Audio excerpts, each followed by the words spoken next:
Malam itu suasana desa di tepi pantai Selat Sunda itu terasa begitu mencekam.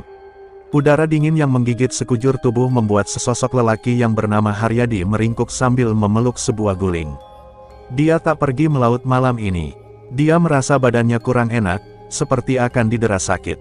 Suasana begitu sepi, senyap tiada suara. Tiada rengekan manja sang istri yang menggeluti dadanya saat memadu kasih. Tiada lagi desahan-desahan napas menggelora yang membawanya terbang ke angkasa. Haryadi kini merasa seorang diri di dunia yang fana ini. Entah mengapa, malam yang semakin larut membuat Haryadi semakin tersiksa oleh rasa sepi. Sayup-sayup suara jangkrik dan binatang malam di kejauhan sana seolah menertawakan kesunyian dirinya. Ingin dia berteriak, mengumpat dan memaki, tetapi kepada siapa umpatan dan makian itu harus ditujukan. Semua yang terjadi memang akibat usulnya yang edan, bahkan nyaris tak berperasaan. Dan malam ini adalah malam yang dijanjikan almarhumah istrinya agar dia menemuinya di tanah pekuburan. Bagaimana mungkin istrinya yang telah mati beberapa hari silam itu memintanya bertemu? Lelaki berotot kekar itu menerawang ke atas langit-langit gubuknya yang reyot dimakan usia. Dia tak pernah merasa seperti ini.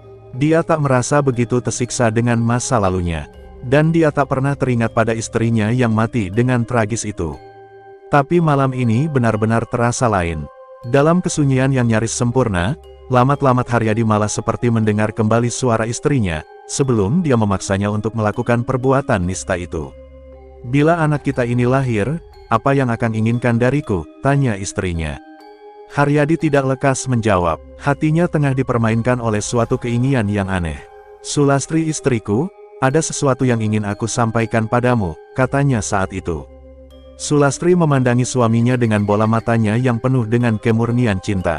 Dia pasrah dan begitu tulus menyayangi Haryadi, pria yang telah berhasil merebut cintanya. Dia bahkan rela meninggalkan orang-orang yang dikasihinya demi cintanya yang tulus. Dia tak peduli dengan segala hujatan dan ultimatum dari kedua orang tuanya. Sulastri sama sekali tak mengira bahwa lelaki yang digila-gilakannya itu kelak justru akan menjatuhkan vonis kematian atas dirinya. Malam itu, Haryadi masih ingat, ketika mereka lama saling terdiam. Bibir Sulastri yang ranum terbuka kecil menantikan gerangan apa yang akan disampaikan oleh lelaki yang telah menjadi suaminya, yang sebenarnya tidak disetujui oleh kedua orang tuanya itu. Sampai akhirnya terdengar suara lemah dari mulut Haryadi, setelah dia menarik nafas panjang. "Lastri, sebelumnya aku minta maaf. Mungkin impianmu tidak akan menjadi kenyataan. Terpaksa ini harus kita lakukan. Bukan karena aku tidak mencintai kamu dan anak yang kini kau kandung itu, tapi sekali lagi aku terpaksa mengusulkan hal ini. Akang minta pengertianmu, Lastri," ucap Haryadi yang seperti ragu untuk mengungkapkan isi hatinya. Sulastri bingung, apa sih sebenarnya yang Akang inginkan, tanyanya sambil menatap wajah Haryadi dengan tatapan kosong. Dia sungguh tak mengerti dengan apa yang dimaksud oleh suaminya. Dia hanya tahu bahwa suaminya sangat mencintainya. Malam itu Sulastri hanya diam dan menunggu. Sementara itu Haryadi memperhatikan wajah istrinya dengan seksama seakan mencari tahu reaksi Sulastri. Setelah menenangkan sejenak gemuruh hatinya yang kian keras, barulah Haryadi melanjutkan kata-katanya. "Begini, Lastri, oleh karena keadaan kita yang sungguh terjepit, aku minta kau sudi melakukannya untukku." "Kamu mau kan?" ucap Haryadi. "Maksudmu melakukan apa?" tanya Sulastri gemetar, karena selama ini memang tak pernah membantah setiap kemauan suaminya. "Bagaimana kalau kita gugurkan saja anak yang kau kandung itu?" jawab Haryadi lirih, seakan dia sendiri penuh keraguan untuk mengusulkan ide gila itu. "Kang, oh, hanya itu," suara yang keluar dari bibir mungil milik Sulastri. Kemudian terdengar isakan halus dari rongga dadanya. Dia lari memeluk bantal. Haryadi mendekati dan membelai dengan lembut rambut Sulastri. Lelaki itu mengecup tengkuk istrinya, lalu membalikkan wajahnya. "Lastri, dengar dulu. Akang tahu perasaanmu. Aku pun sebenarnya tak mau melakukannya.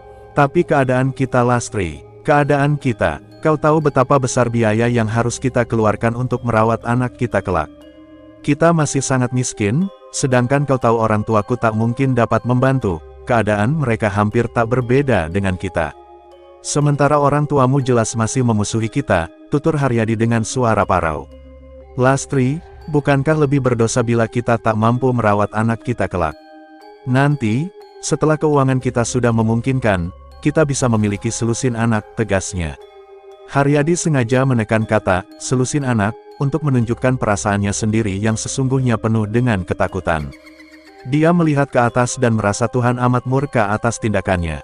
Namun, di pihak lain iblis terus membakar hatinya agar Haryadi lebih mengeraskan tekad jahatnya. Pada akhirnya, Sulastri terbius oleh bujuk rayu suaminya.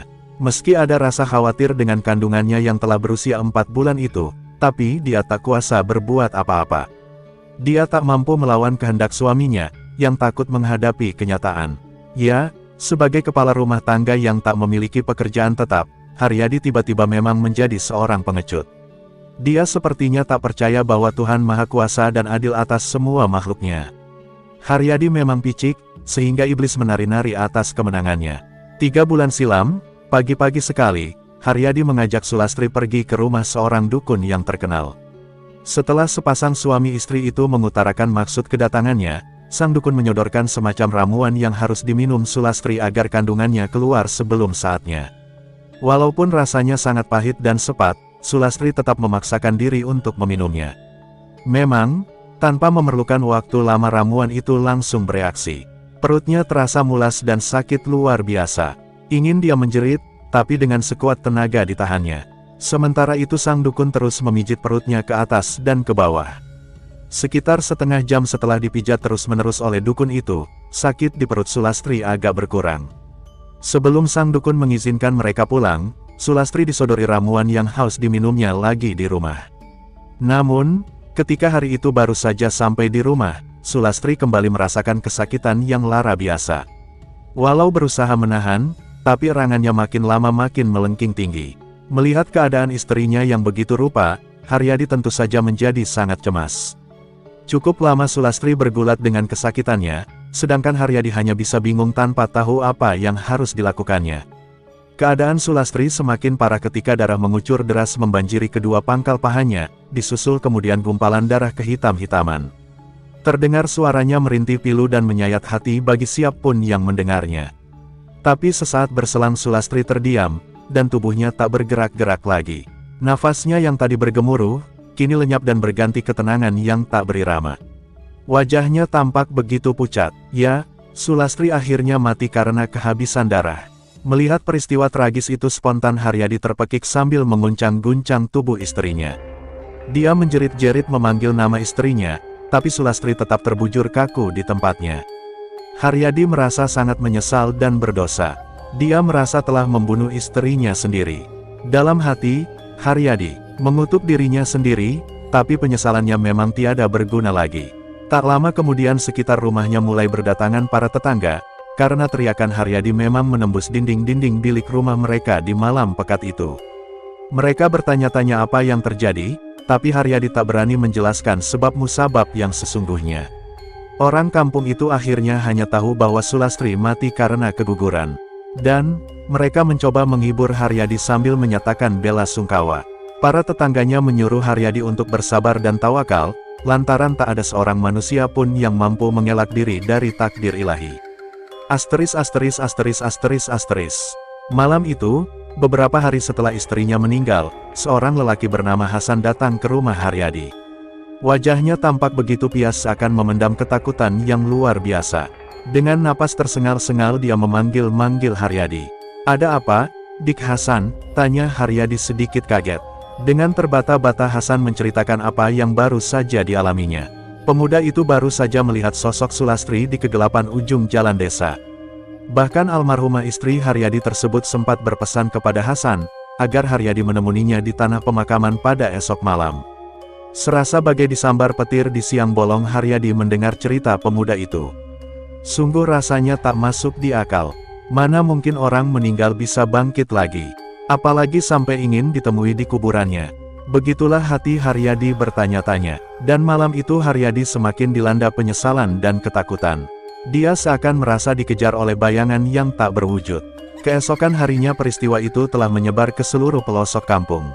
Semua warga mempergunjingkan kejadian aneh yang dialami oleh Hasan. Lalu, apa yang terjadi dengan Haryadi? Mulanya Haryadi tak mau memenuhi permintaan almarhumah istrinya itu. Namun, atas bujukan orang kampung, dengan penuh rasa takut dan bersalah yang luar biasa, akhirnya dia mau mengunjungi makam istrinya. Malam itu udara agak lembab. Langit tampak hitam pekat, seakan bintang-bintang segan menampakkan diri. Angin bertiup agak kencang, membuat bulu kuduk Haryadi dan orang kampung pesisir Selat Sunda yang mengawalnya meremang tak terkendali. Batu-batu nisan di perkuburan itu bagaikan bayangan tangan setan yang siap mencengkeram siap saja. Lolongan anjing yang terdengar melengking panjang di kejauhan seolah memberi tanda bahwa sebentar lagi akan terjadi sesuatu yang mengerikan. Dengan penerangan obor, orang kampung mengantarkan Haryadi ke pemakaman Sulastri.